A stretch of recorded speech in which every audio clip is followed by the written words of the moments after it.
nationem sapientiae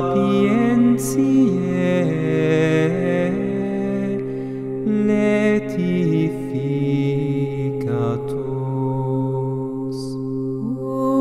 Undelas tibi sit, qui sonus laudis, et gaudium vitae spes et honor fortissimus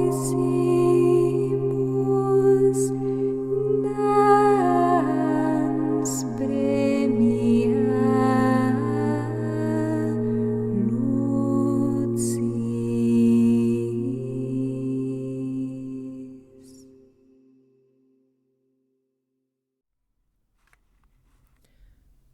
Sermões, por Santo Antônio. Tradução do Frei Ari Pintarelli, editora Vozes, canal Le Conde. Caros ouvintes, caso gostem do que aqui será lido, por favor, adquiram o livro.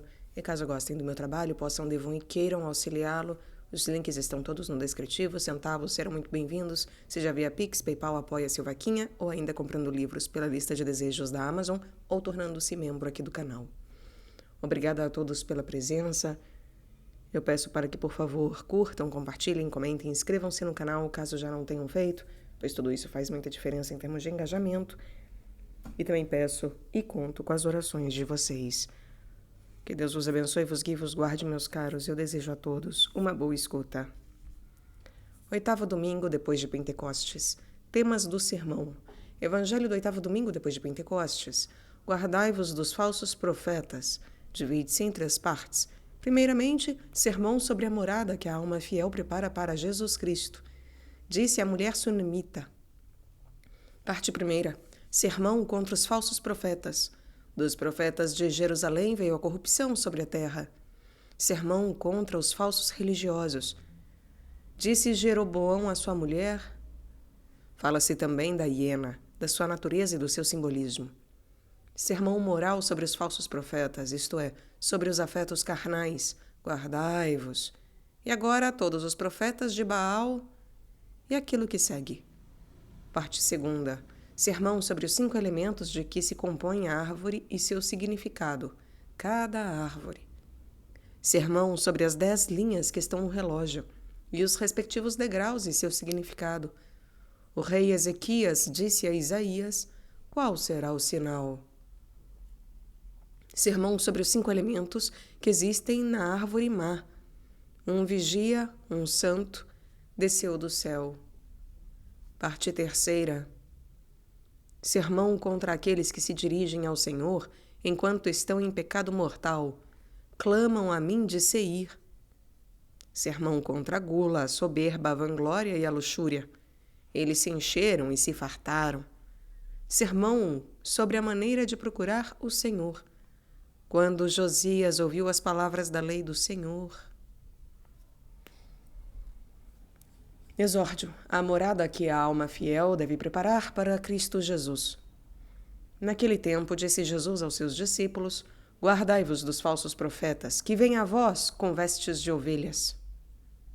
No 4º livro dos Reis, narra-se que a mulher sunamita falou de Eliseu ao seu marido e lhe disse: tenho observado que este homem, que tantas vezes passa por nossa casa, é um homem de Deus, um santo. Façamos, pois, um pequeno quarto e ponhamos-lhe um leito, uma mesa, uma cadeira e um candeeiro, para que, quando vier à nossa casa, ele se acomode ali. Vejamos o que significam Eliseu, a sunamita, o seu marido, o quarto, o leito, a mesa, a cadeira e o candeeiro. Eliseu interpreta-se salvação do meu Deus, e é a figura de Jesus Cristo, mandado por Deus Pai para a salvação do seu povo. Jesus Cristo veio para a sunamita, que se interpreta escrava, ou também vermelho escarlate. É esta a alma que Jesus Cristo resgatou com o seu sangue da escravidão do diabo. Junto a esta alma, Jesus Cristo se hospeda enquanto lhe dá a vida. Passa adiante quando lhe subtrai sua graça, para que, tendo um conceito demasiado alto de si mesma, se humilhe. O marido dessa sunamita é figura do intelecto racional, que com as forças e o sentimento que tem por sua natureza, ou que lhe foram concedidos por graça, deve dirigir a alma, deve aconselhá-la, deve cuidá-la e suscitar dela uma progênie de virtudes e de obras boas. Com este marido, a alma se aconselha e diz: tenho observado que este é um homem de Deus, um santo, etc. Observa ainda que no pequeno quarto é simbolizada a unidade, no leito, a castidade, na mesa, a suavidade da contemplação, na cadeira, o desprezo de si, e no candeeiro, a luz do bom exemplo.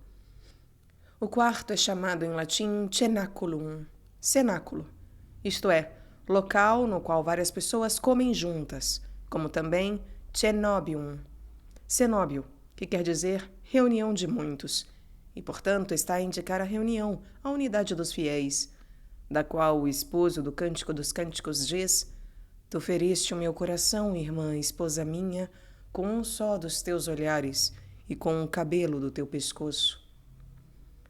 Um só olhar simboliza a unidade dos prelados que devem iluminar toda a igreja, como o olho ilumina todo o corpo. Nos cabelos, que pendem da cabeça, são representados todos os fiéis unidos a Cristo, sua cabeça. Depois o esposo é ferido pela ferida do amor para amar a igreja, quando vê nela a unidade dos prelados em concórdia com os súditos, com os fiéis. E o cenáculo da unidade deve ser pequeno por meio da humildade, virtude que é como o cimento que liga entre si súditos e prelados. Depois, no leito é indicada a castidade. Lemos no Cântico dos Cânticos: o nosso leito é florido.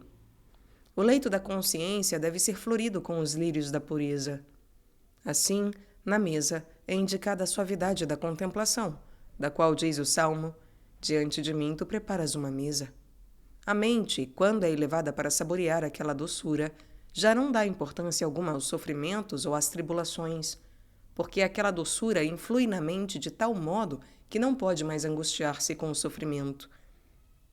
Na cadeira, em latim sella, seda, de cedere, sentar-se, que soa quase como cedera, designa o desprezo de si mesmo. Nessa cadeira sentava-se aquele do qual fala Jeremias nas Lamentações: sentar-se-á solitário e ficará calado. Sentar-se-á em sinal de desprezo de si, solitário, separado do tumulto das coisas do século e das reflexões, e ficará calado, não pronunciará palavras malignas. No candeeiro, que não deve ser ocultado sob o alqueire, mas posto sobre o monte, para iluminar aqueles que estão na casa, é indicada a luz do bom exemplo. Esta é a morada, assim decorada sob o conselho do marido, que a alma deve preparar para o verdadeiro Eliseu, e não para os falsos profetas, quer dizer, para os hereges e os hipócritas, dos quais o Senhor no Evangelho de hoje diz: guardai-vos dos falsos profetas, etc. E presta atenção que neste Evangelho são postos em evidência 3 fatos. Primeiro, a simulação dos hipócritas, quando diz: guardai-vos dos falsos profetas. Segundo, os frutos da árvore boa e o corte daquela má, quando continua: assim toda árvore boa, etc. Terceiro, a expulsão do reino de quem diz e não faz, e o acolhimento no reino de quem cumpre a vontade de Deus, quando conclui: nem todo o que diz Senhor, Senhor, etc. Com essas 3 partes do Evangelho, veremos a concordância de alguns relatos tomados do 4º livro dos Reis. No introito da missa deste domingo canta-se: eis que Deus vem em meu auxílio. Depois lê-se a epístola do bem-aventurado Paulo apóstolo aos Romanos: somos devedores, mas não à carne. Dividiremos o trecho em 3 partes, colocando-o em concordância com as 3 partes do Evangelho. Primeira parte: somos devedores. Segunda parte: todos aqueles que são guiados pelo Espírito de Deus. Terceira parte: porque o próprio Espírito dá testemunho ao nosso espírito. Primeiro, a simulação dos hipócritas. Guardai-vos dos falsos profetas, que vêm a vós com vestes de ovelhas, mas por dentro são lobos vorazes. Pelos seus frutos os conhecereis. Porventura colhem-se uvas dos espinhos? Ou figos dos abrolhos? Presta atenção a estas 3 coisas: falsos profetas, veste de ovelhas, lobos vorazes. Os falsos profetas são os hipócritas, dos quais diz Jeremias: dos profetas de Jerusalém saiu a corrupção sobre toda a terra. Estes são os profetas de Jezabel, nome que se interpreta esterquilínio. De fato, enquanto procuram as saudações nas praças e os primeiros lugares nas sinagogas, profetizam a favor do esterquilínio, eles que se tornaram como o esterco da terra. Desses profetas fala também Miqueias. Isso diz o Senhor sobre os profetas que seduzem o meu povo, que mordem com seus dentes e pregam a paz. E àquele que não lhes põe na boca coisa alguma, declaram a guerra santa. Considera estas 4 palavras: seduzem, mordem, pregam e declaram. Os falsos profetas seduzem, com a persuasão atraem a si os inocentes. Mordem com as detrações e as calúnias. Mordem. De morder vem morbus, doença, e assim chamado morbo, porque é caminho para a morte. A calúnia, a detração, é uma doença pela qual, como por um caminho, a morte chega à alma. Pregam a paz para se fazerem ver pacíficos, eles que jamais encontraram o caminho para a paz.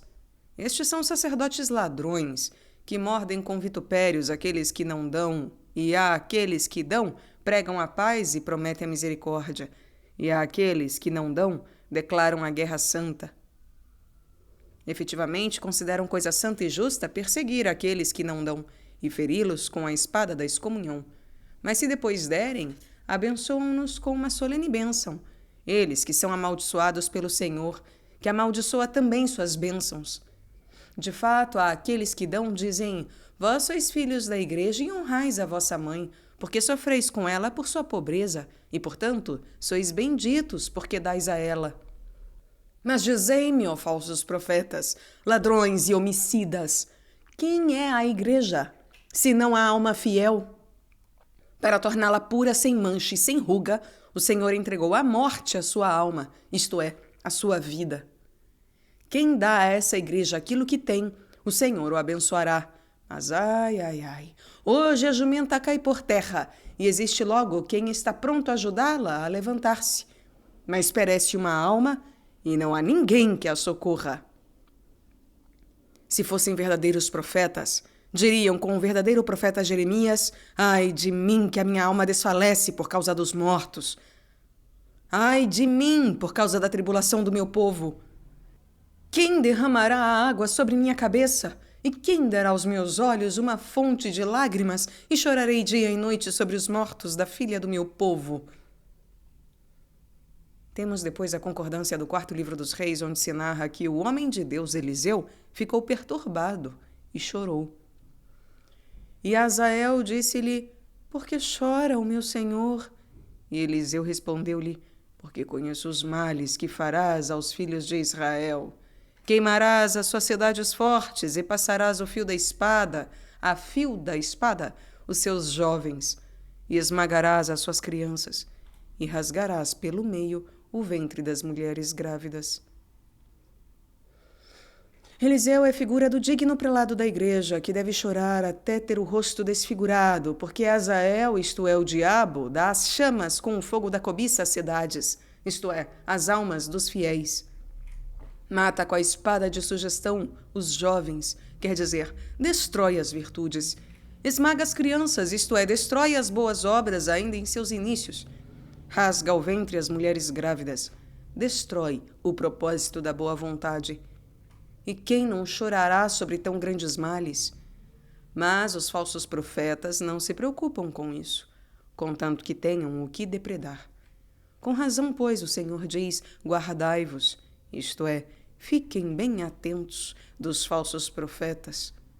Falso deriva do latim falere, enganar, dizer aquilo que não é verdade. Dizem paz, paz, paz, mas a paz não existe. Lemos no 3º livro dos Reis que Acabe, rei de Israel, reuniu todos os profetas e lhes disse: devo ir lutar contra Ramote de Galaade ou devo desistir? E os profetas responderam: vai, porque o Senhor o entregará nas tuas mãos. daqueles falsos profetas, o verdadeiro profeta do Senhor, Miqueias, diz pouco depois: Eis que o Senhor pôs o espírito da mentira na boca de todos os teus profetas que estão aqui. Ao contrário, o Senhor pronunciou contra ti um desastre. Acabe é a figura daquele que ama este mundo. Ele quer subir a Ramot de Galaade para rebelar-se contra o Senhor. Ramot interpreta-se visão de morte. Galaad, acúmulo de testemunhos. E estão a indicar as dignidades e as riquezas deste mundo, nas quais, porém, existe visão de eterna morte e são acumulados os testemunhos de condenação eterna contra aqueles que as amam. E quando o mundano quer subir as dignidades e acumular riquezas, consulta os falsos profetas e pergunta-lhes se deve assumir a empresa. Vai pedir conselho aos sacerdotes do nosso tempo, os quais lhe dizem: vai, que certamente não é pecado possuir riquezas ou conquistar dignidades. Também naquele estado é possível salvar-se. Oxalá surgisse um Miqueias, profeta do Senhor, para confundir esses feiticeiros e ventrílocos e obrigá-los a dizer que mentem, para fechar a boca aos mentirosos com a autoridade de Jesus Cristo que diz: ai de vós ricos, porque tendes já o vosso consolo. Ai de vós que agora estáis saciados, ai de vós que agora rides, porque vos lamentareis e chorareis. Ai, quando todos os homens vos louvarem. Eis que o Senhor diz: ai. E vós, falsos profetas, dizeis: vai. Guardai-vos, pois, dos falsos profetas. Guardai-vos, pois, dos falsos profetas. Não lhes deis fé quando vos dizem que subais a Ramot de Galaade, porque ali existe o ai. Eles vêm a vós em vestes de ovelhas, mas por dentro são lobos vorazes. Que entendimento pode haver entre Cristo e Belial? Que entendimento pode haver entre a ovelha e o lobo? É a ovelha na veste, mas logo no ânimo. A justiça fingida não é justiça, mas dupla injustiça.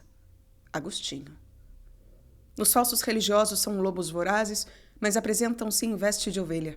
Temos algo semelhante no terceiro livro dos reis, onde se narra que Jeroboão disse à sua mulher: levanta-te e muda de roupa, para que não se saiba que tu és a mulher do profeta. E vai a Silo, onde está o profeta Aías.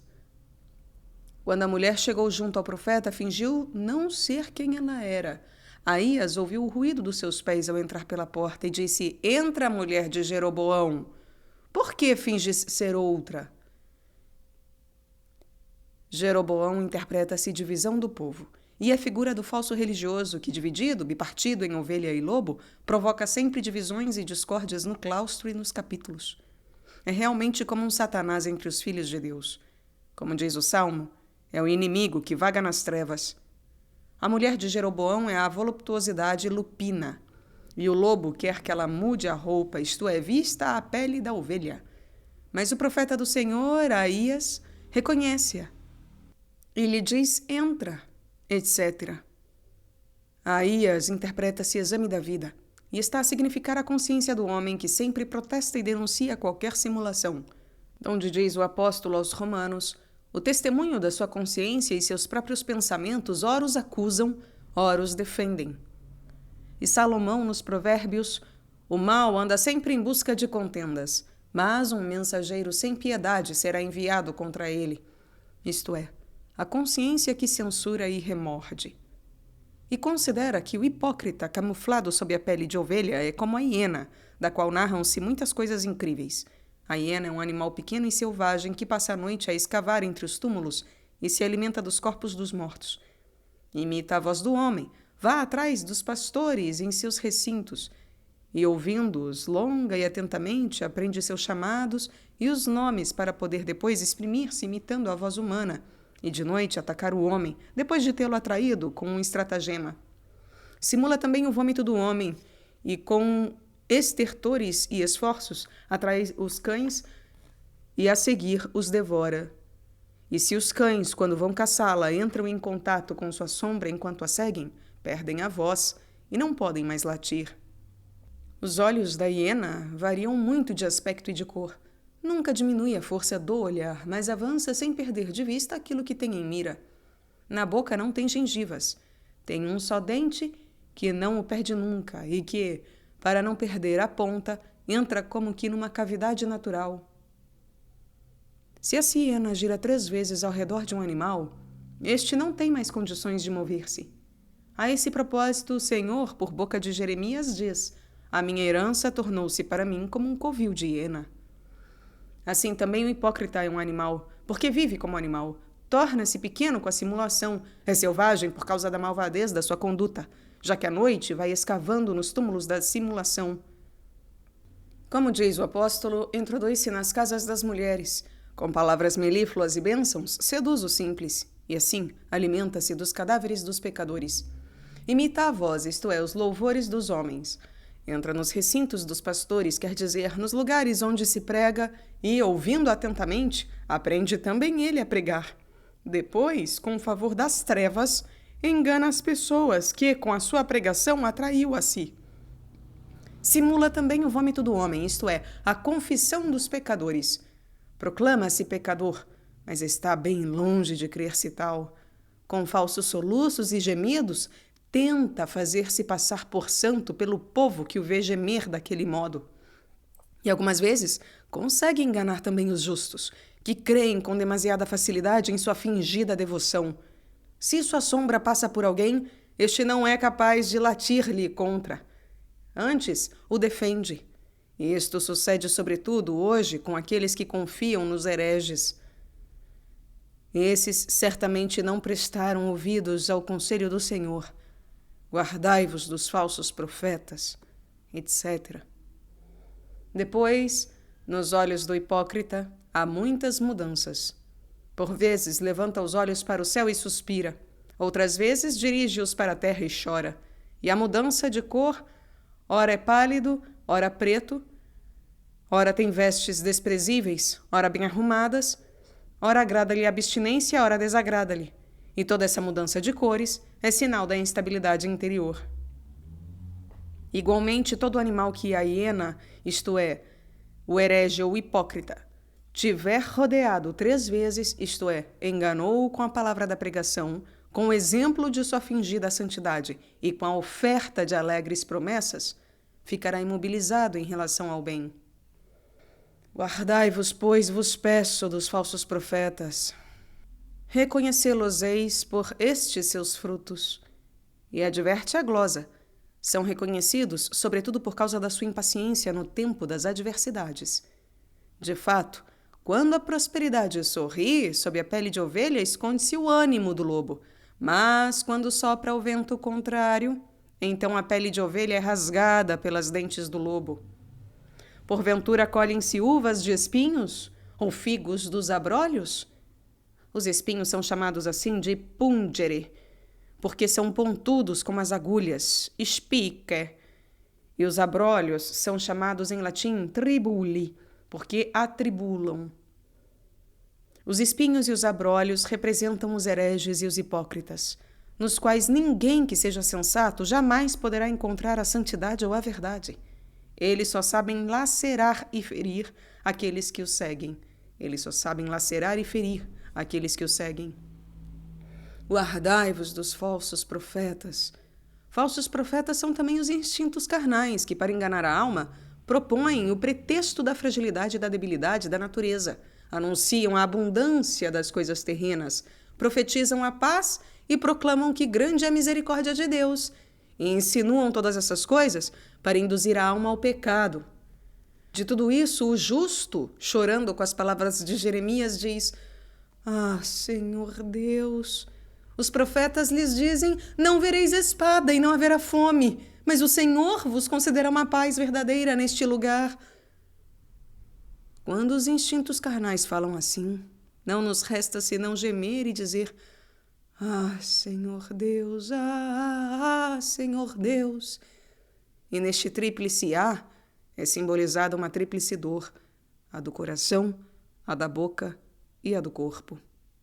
E a propósito, diz o Senhor a Ezequiel: Tu, filho do homem, profetiza e bate a mão, mão com mão.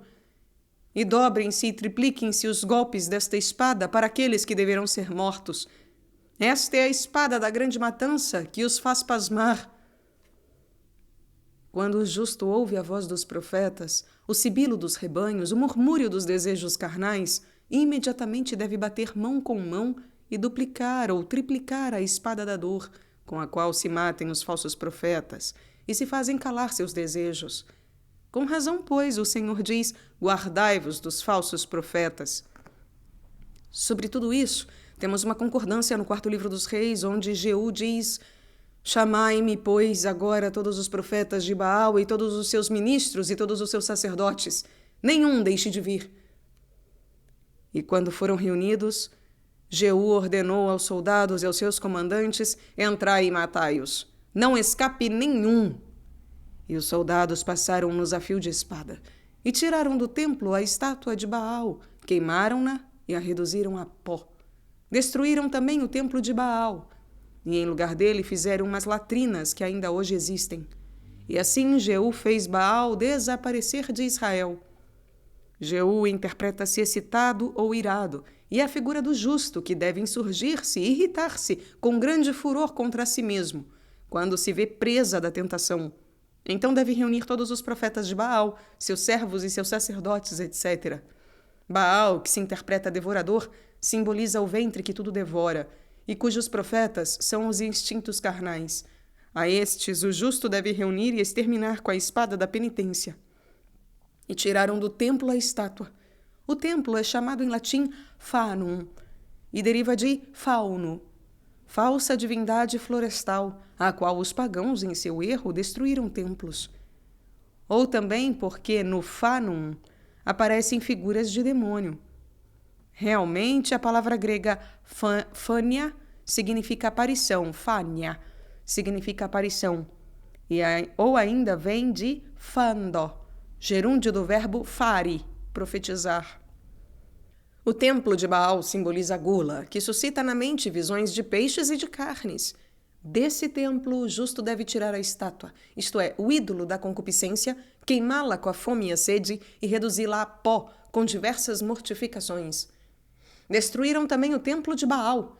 Esse templo é aqui chamado em latim Edes, e vem de edere, comer, e está a indicar a voracidade vertiginosa e desordenada no comer, que o justo deve absolutamente destruir, e em seu lugar construir uma latrina.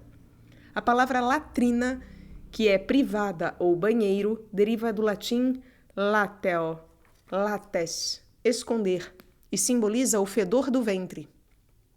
Quando quisermos satisfazer o ventre, não por vontade, mas por necessidade, pensemos um pouco que somos uma latrina de esterco, que nós, míseros e infelizes, sempre trazemos conosco. E meditando sobre isso, só devemos humilhar-nos. Diz Miqueias: a tua humilhação está no meio de ti. O nosso meio, o centro, é o ventre, latrina de rejeitos. Meditando sobre isso, certamente encontramos motivo de humilhar-nos. Com muita razão, pois se diz: guardai-vos dos falsos profetas. O homem justo implora ver-se livre desses profetas no introito da missa de hoje. Eis que Deus vem em meu auxílio, e o Senhor é quem recebe a minha vida. Faze recair os males sobre os meus inimigos e extermina-os na tua verdade, tu que és meu protetor. O Senhor vai em socorro do justo quando lhe concede a graça de exterminar os profetas de Baal. Recebe-o quando do templo da gula lança fora a estátua da concupiscência. Faz recair o mal sobre os seus inimigos quando queima e reduz a pó aquela estátua com os jejuns e as vigílias. Na realidade, extermina-os quando extermina completamente o templo dos maus hábitos. Com esta primeira parte do Evangelho concorda a primeira parte da epístola de hoje. Irmãos, não somos devedores da carne, para vivermos segundo a carne. Porque, se viverdes segundo a carne, morrereis. Mas, se pelo Espírito fizerdes morrer as obras da carne, vivereis. Eis que aqui o apóstolo manifesta claramente como devem ser exterminados os falsos profetas de Baal. Não somos devedores, diz, da carne, mas do Espírito Santo que faz viver, não da carne pela qual vem a morte. Contraímos uma dívida com o Espírito Santo, não com a carne, para viver segundo a carne, isto é, segundo os prazeres da carne. Mesmo se a carne, somos obrigados a conceder o necessário. Se, pois, vivermos segundo a carne, se crermos nos falsos profetas, morreremos, porque hão de dilacerar-nos aqueles lobos vorazes. Porém, se com o auxílio do Espírito fizermos morrer os profetas de Baal, isto é, as obras da carne, com a espada da penitência, se tivermos queimado a sua estátua, se tivermos reduzido a pó o seu templo, sem dúvida viveremos. No presente, com a vida da graça, e no futuro, com a vida da glória. A essa glória digne-se fazer-nos chegar àquele que vive e reina por todos os séculos dos séculos. Amém. Segundo, os frutos da árvore boa e o corte da árvore má. Toda árvore boa dá bons frutos, e a árvore má dá maus frutos. Não pode a árvore boa dar maus frutos, nem a árvore má dar bons frutos. Toda árvore que dá bom fruto será cortada e lançada ao fogo. Vós as conhecereis, pois, pelos seus frutos. Observa que na árvore há 5 partes: a raiz, o tronco, os ramos, as folhas e o fruto. A raiz chama-se assim porque penetra na profundidade da terra quase como raios. Latim, radix, radiis. De fato, os naturalistas dizem que a altura das árvores é igual à profundidade de suas raízes. O tronco é como a estatura da árvore, que se apoia sobre as raízes. Os ramos são as ramificações do tronco. Sobre eles formam-se as folhas que protegem os frutos. A árvore boa simboliza a boa vontade, que para durar e ser boa tem necessidade destas 5 coisas: a raiz da humildade, o tronco da obediência, os ramos da caridade, as folhas da santa pregação e os frutos, isto é, a doçura da celeste contemplação. A raiz da humildade, quanto mais profunda estiver no coração, tanto mais alta é nas obras. E isso é simbolizado na água, que, quanto mais desce, tanto mais sobe. A humildade do hipócrita, não tendo raiz no coração, quer aparecer grande nas obras. Porém, a verdadeira humildade, quanto mais penetra na profundidade, tanto mais se abaixa. E assim, tanto mais para o alto é exaltada. A respeito dessa bendita raiz da árvore boa, temos uma concordância no 4º livro dos Reis, onde se narra que o rei Ezequias disse a Isaías: qual será o sinal de que o Senhor me curará e de que dentro de 3 dias subirei ao templo do Senhor? Isaías respondeu-lhe: da parte de Deus, este é o sinal de que o Senhor manterá a sua promessa que te fez. Queres que a sombra do relógio de sol se adiante 10 linhas, ou que ela retroceda outros 10 graus? Ezequias disse: é fácil que a sombra se adiante 10 linhas. Não quero, porém, que se faça isto, mas que retroceda 10 graus. Então o profeta Isaías invocou o Senhor e fez que a sombra voltasse 10 graus pelas linhas pelas quais tinha já passado no relógio de Acás. O relógio de Acás, nome que se interpreta convertido ou também que recorre à fortaleza, representa o coração do penitente, que, convertendo-se de sua vida de pecado, recorre à fortaleza da perseverança para conquistar o prêmio da glória. E nesse relógio existem e devem existir 10 graus de humildade, pelos quais o sol, isto é, a alma iluminada pela graça de Deus, deve avançar e depois voltar novamente para trás. O 1º grau da humildade consiste na consideração atenta de que, mísera e nauseante matéria, somos procriados. O 2º grau consiste em considerar que por 9 meses estivemos fechados no seio materno e alimentados pelo sangue menstrual. E sobre essas 2 realidades encontrarás mais amplas considerações no sermão do domingo da 50ª, onde é comentado o trecho evangélico de Lucas. Um cego estava sentado ao longo do caminho. O 3º grau consiste em considerar de que modo saímos do seio materno, chorando e gritando, nus e sujos. Por esses 3 graus havia descido Jó, quando dizia: quem pode fazer puro aquele que foi concebido de impuro sêmen? E ainda: por que não morri eu dentro do ventre de minha mãe? Por que não pereci logo que saí dele? Por que fui recebido entre os joelhos? Por que me amamentaram aos seios? E Jeremias: por que saí eu do seio materno para ver o trabalho e a dor, e consumirem-se os meus dias na confusão? O quarto grau consiste em considerar quão miserável é a peregrinação neste exílio, durante a qual só existem gemidos e dor, angústia e pranto. Diz Jacó no Gênesis: os dias de minha peregrinação e de minha vida são poucos e tristes. O quinto grau consiste na recordação da própria iniquidade, dos muitos pecados cometidos e das muitas omissões, e quão ingratos fomos em relação a Deus. Éramos livres e vendemo-nos gratuitamente ao diabo. Sobre este grau, lemos no quarto livro dos Reis que Ezequias virou o rosto para a parede e orou ao Senhor e prorrompeu em grande pranto. A parede é figura da quantidade dos pecados para os quais o pecador deve virar-se, repensar na amargura da sua alma em todos os pecados que cometeu e em todos os deveres aos quais faltou, e orar ao Senhor para que lhe infunda novamente a graça perdida e lhe perdoe os pecados. O sexto grau consiste no pensamento da morte, pensamento mais amargo do que qualquer outra amargura. Donde o livro do Eclesiástico: ó morte, quão amarga é a tua memória para um homem que tem paz nas suas riquezas. Se não se arrepender, sua carne será dada aos vermes, sua alma aos demônios, sua fortuna, as suas fortunas, deverão ser deixadas aos filhos e aos parentes. De fato, diz o Salmo: descerão ao interior da terra, isto é, ao inferno. Eis a alma entregue aos demônios. Serão entregues ao poder da espada, isto é, da morte. Eis a carne dada aos vermes. Serão presa das raposas. Eis as fortunas deixadas aos parentes, que, astutos como as raposas, lançar-se-ão sobre a pele do asno morto. O sétimo grau da humildade consiste em trazer à memória a maneira como o Filho de Deus inclinou a cabeça da sua divindade no seio da Virgem pobrezinha. Como ele, que enche de si o céu e a terra, e que o céu e a terra não podem contê-lo, apequenou-se no tálamo da sua donzela, no qual morou por 9 meses. Como foi envolvido em panos, foi acomodado numa manjedoura de animais, foi levado ao Egito para fugir da perseguição de Herodes. Como o dono de todo o mundo, foi expulso do mundo, e como em todo o mundo, não pôde encontrar um lugar onde reclinar a cabeça, a não ser sobre a cruz, onde, inclinando a cabeça no seio do Pai, em suas mãos, entregou o seu espírito.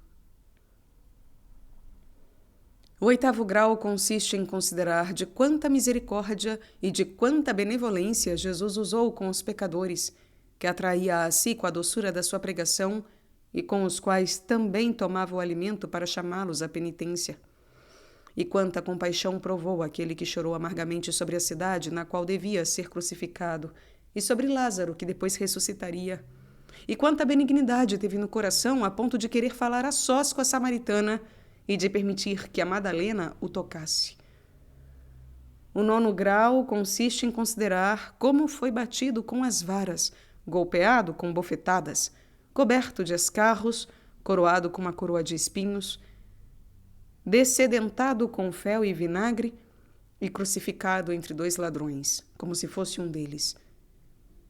O 10º grau, enfim, consiste em meditar a fundo de que modo soará a trombeta, e os mortos que dormem no pó da terra, como diz Daniel, acordarão uns para a vida eterna e outros para o opróbrio, para que tenham sempre diante dos olhos de que modo aquele que era benigno tornar-se-á severo, aquele que fora julgado virá para julgar o mundo na justiça. Ele, que era o filho da Virgem mendicante, virginis questuaria, de que modo a um aceno seu tremerão as colunas do céu, as potências do céu serão abaladas, os céus enrolar-se-ão como um livro, e o sol mudar-se-á em trevas e a lua em sangue. E os homens fora de si fugirão e dirão aos montes: caí sobre nós, e às colinas: escondei-nos da face daquele que está sentado no trono. Por esses 10 degraus, a alma do penitente deve subir e descer. Quanto mais descer, tanto mais tornará a subir. E este será verdadeiramente o sinal de que o Senhor a curará de toda a enfermidade do pecado e de que poderá subir ao templo da celeste Jerusalém, construída com pedras vivas. Feliz, pois, aquela árvore que terá tal raiz, porque é da raiz que germinam os frutos da árvore. Por isso, tratamos longamente sobre a raiz, na qual é simbolizada a humildade. Dela nasce a árvore de boa vontade e o homem recolhe o fruto da vida eterna. Com razão, pois, o Senhor disse: a árvore boa produz frutos bons. A árvore má, porém, produz frutos maus. Mal diz-se em latim malus e deriva do grego melan, cor negra, o fel negro. Por isso, também chamam-se melancólicos os homens que fogem da companhia humana. Neles é abundante o fel negro. A árvore má representa a má vontade. Sua raiz é a cobiça, seu tronco a obstinação, os ramos são as obras más, as folhas são as palavras malignas e os frutos a morte eterna. E de tal árvore o Senhor acrescenta: toda árvore que não produz frutos bons será cortada e lançada ao fogo. Por isso lemos em Daniel que um vigia, um santo, desceu do céu e clamou em alta voz e disse: deitai abaixo a árvore e cortai-lhe os ramos, fazei-lhe cair as folhas e dispersai os seus frutos.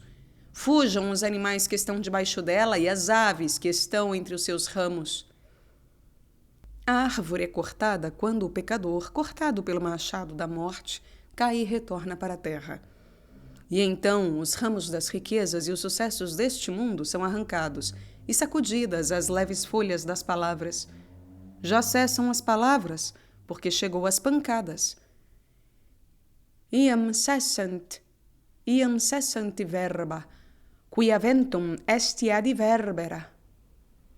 E os frutos, isto é, suas obras más, serão dispersos, porque as portas do corpo através das quais a infeliz alma costumava sair para ver as mulheres daquela região já estão fechadas. E morto ele, fogem as bestas, cujo nome soa como vastie, devastadoras, isto é, os predadores e os homicidas que estavam habituados a proteger-se à sua sombra. E as aves, isto é, os soberbos que costumaram pousar entre os seus ramos, todos fogem.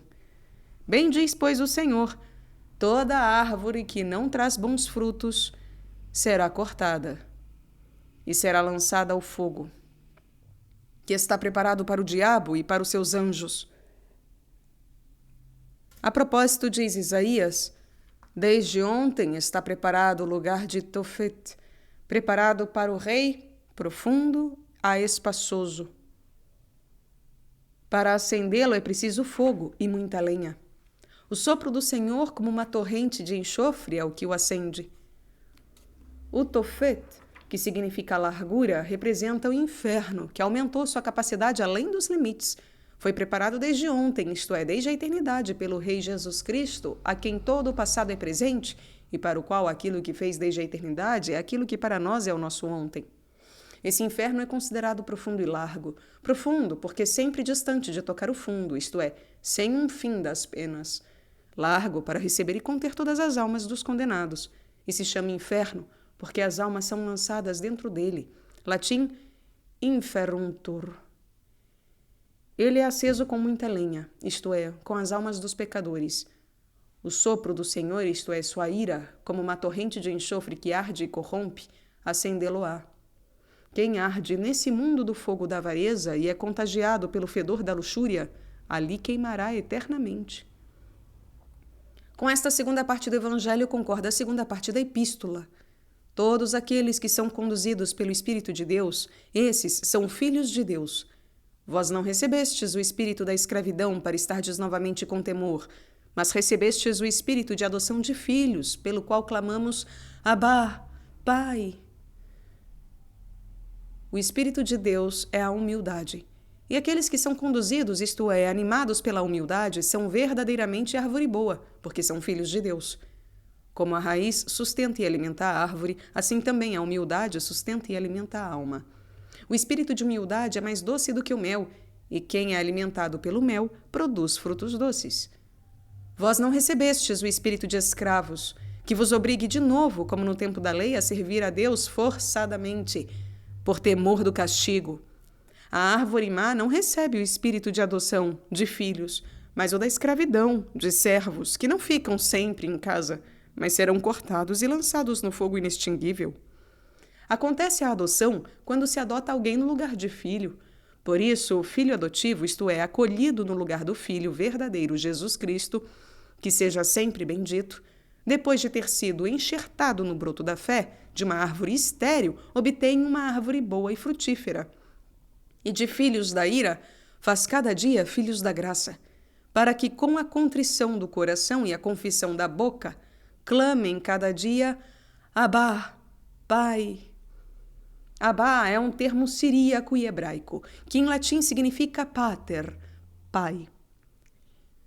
E este duplo nome da paternidade está a indicar a dupla misericórdia da benevolência paterna. De fato, o penitente, acolhido no lugar do filho, pode esperar tanto na remissão dos pecados como na bem-aventurança da glória. Pedimos-te, pois, Abá, Pai, que nos tornes árvore boa, que nos faças produzir dignos frutos de penitência, para que, enraizados e fundados na raiz da humildade e libertos do fogo eterno, mereçamos poder colher o fruto da vida eterna.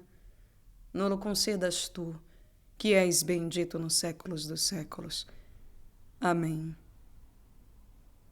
Terceiro, a expulsão dos maus do reino e o acolhimento dos bons. Nem todo o que me diz Senhor, Senhor, entrará no reino dos céus, mas o que faz a vontade de meu Pai que está nos céus, esse entrará no reino dos céus. O Senhor tem esse nome em latim Dominus, porque senhoreia ou domina sobre todas as criaturas, ou porque está à frente da casa. Latim domus é casa. Ou pode significar também dans minas, que dá ou faz ameaças. A glósia comenta assim esta passagem do Evangelho. O caminho para o reino de Deus consiste na obediência e não na invocação do seu nome. Nem é invocado com sinceridade e convicção quando a proclamação do nome não concorda com a vontade. De fato, diz o apóstolo, ninguém pode dizer Senhor Jesus senão no Espírito Santo. Dizer Senhor Jesus com sinceridade significa crer nele com o coração, confessá-lo com a boca e testemunhá-lo com as obras. Uma coisa sem a outra equivale a negar, pois quantos louvores lhe faz ressoar a língua, a vida depois o blasfema. Clamam Senhor aqueles que não são seus servos, aqueles que não temem suas ameaças. Por isso o próprio Senhor diz com as palavras de Isaías, clamam por mim de Seir, sentinela, que houve esta noite? A sentinela responde, chegou a manhã e a noite. Se buscais, buscai, convertei-vos e vinde. Seir interpreta-se eriçado, e é a figura do pecador, oprimido pelos espinhos das riquezas e das preocupações. Por fim, o Gênesis diz que Esaú estabeleceu-se na terra de Seir, da região de Edom. E observa que Esaú foi chamado Seir e Edom. Seir porque piloso, Edom por causa das lentilhas avermelhadas pelas quais vendeu a primogenitura. Esaú quer dizer também monte de pedras, e Edom, sangue. Onde existe um monte de pedras, isto é, de riquezas, ali há também os espinhos pungentes das preocupações e o derramamento de sangue. E, de fato, o pecador clama, sentinela, que houve esta noite? Eis aqui a roda no meio de outra roda. No Evangelho de Mateus disse 2 vezes Senhor, e em Isaías 2 vezes sentinela, para indicar que aquele que é o Senhor é necessário que seja também a sentinela, para guardar perfeitamente a casa da qual é chefe. Esse duplo nome do Senhor compreende o Criador e o Juiz, e entre esses dois extremos é posto um centro, isto é, a sentinela. Na criação das coisas, Jesus Cristo foi Senhor e será Senhor também no exame do severo juiz, porque será juiz e retribuirá a cada um com aquilo que é justo. Porém, entre esses dois momentos foi sentinela na noite. O Senhor assumiu a condição de servo para guardar os servos. Realmente lemos no Evangelho de Lucas que passava a noite em oração. A sentinela da noite passava a noite em oração, não para si, mas para sua criatura, que viera a libertar. Foi ainda a sentinela da noite na sua paixão. Lemos sempre no Evangelho de Lucas, Jesus afastou-se deles à distância de um tiro de pedra e, posto de joelhos, orava. Sozinho orava por todos, porque sozinho haveria de padecer por todos. Também Ambrósio diz: sofreu por mim, pois que de si mesmo nada tinha de que padecer. Ajoelha-se para mostrar pela posição do corpo a humildade do espírito. Então foi verdadeiramente humilde e misericordioso, mas retornará severo e inexorável para fazer da terra um deserto e nela esmagar os maus. E desses maus ele se lamenta com as palavras do profeta Oséias. Encheram-se e se fartaram, levantaram o seu coração e esqueceram-se de mim. E eu serei para eles como uma leoa, como um leopardo no caminho da Assíria. Eu lhes sairei ao encontro como uma ursa, a quem roubaram os filhotes, e lhes rasgarei as entranhas até o fígado, e os devorarei como um leão. As feras do campo os despedaçarão.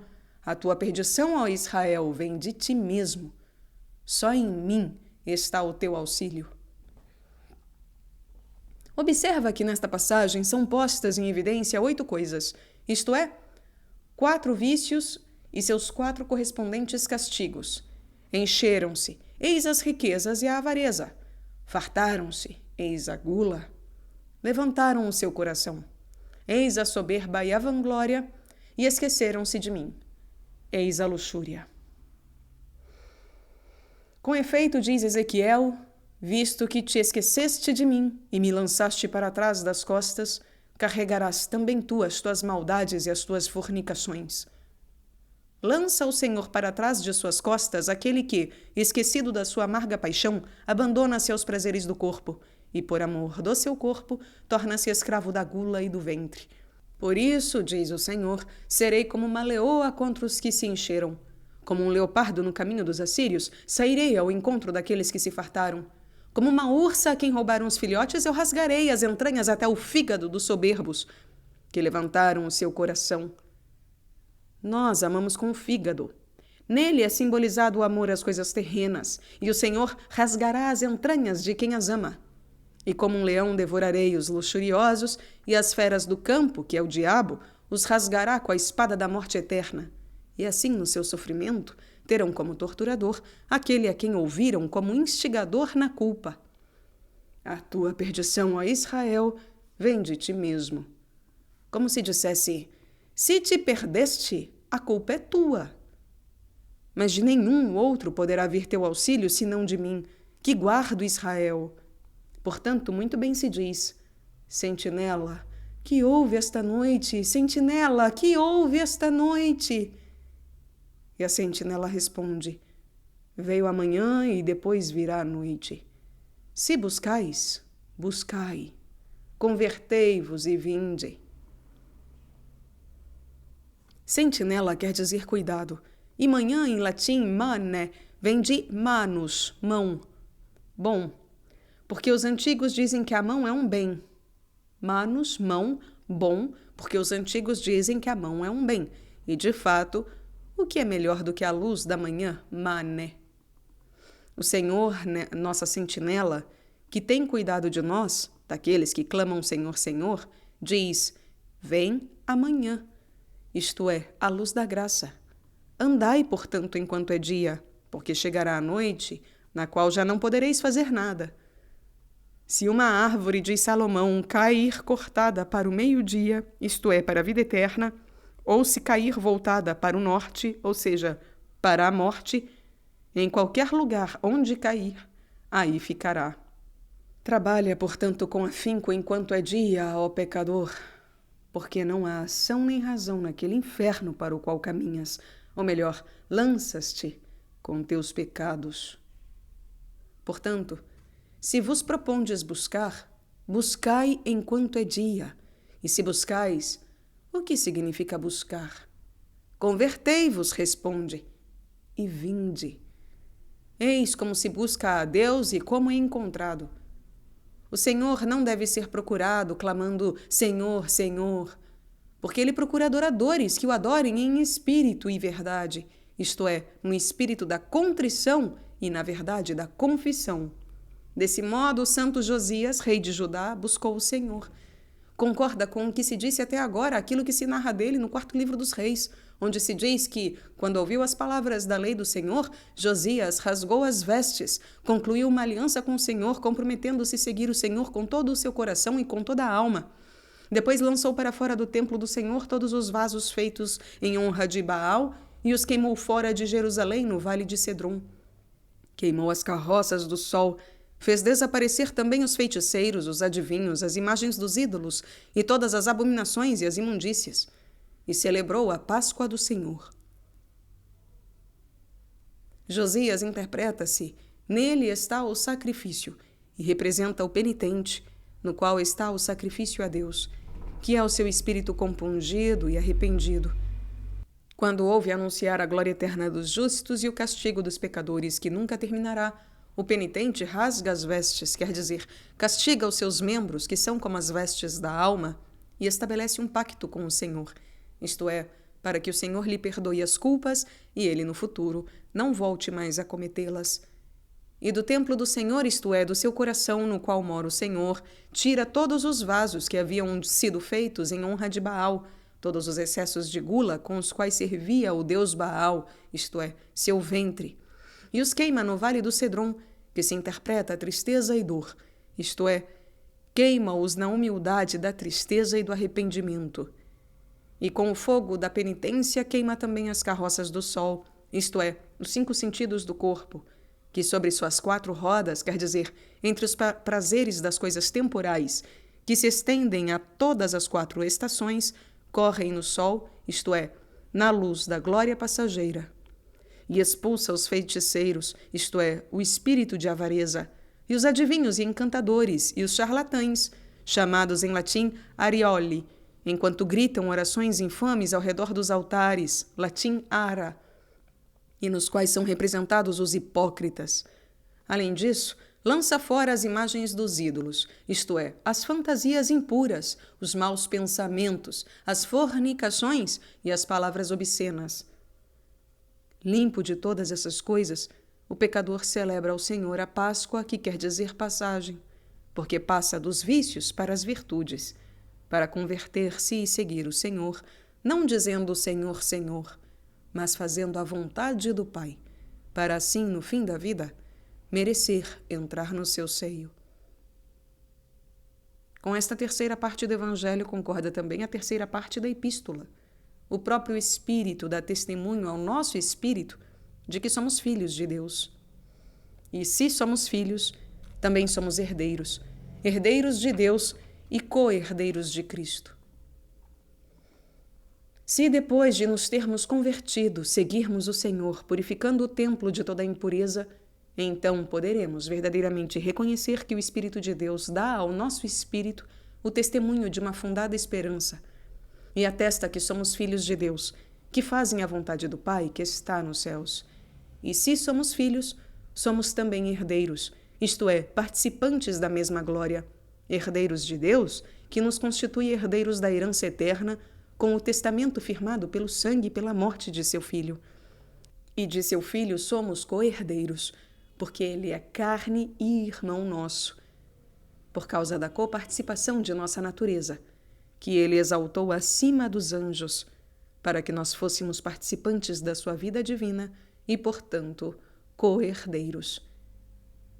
Irmãos caríssimos, roguemos, pois, ao Pai Onipotente que nos conceda realizar a sua vontade, purificar o templo do nosso coração toda a imundície, celebrar a verdadeira Páscoa, isto é, a verdadeira passagem, para podermos chegar à herança eterna, que ele nos prometeu por meio do nosso co-herdeiro Jesus Cristo, seu dileto Filho. Nolo conceda ele próprio, que com seu amantíssimo Filho e com o Espírito Santo é Deus, uno e eterno, e vive e reina nos séculos eternos, e toda a Igreja responda Amém. Aleluia.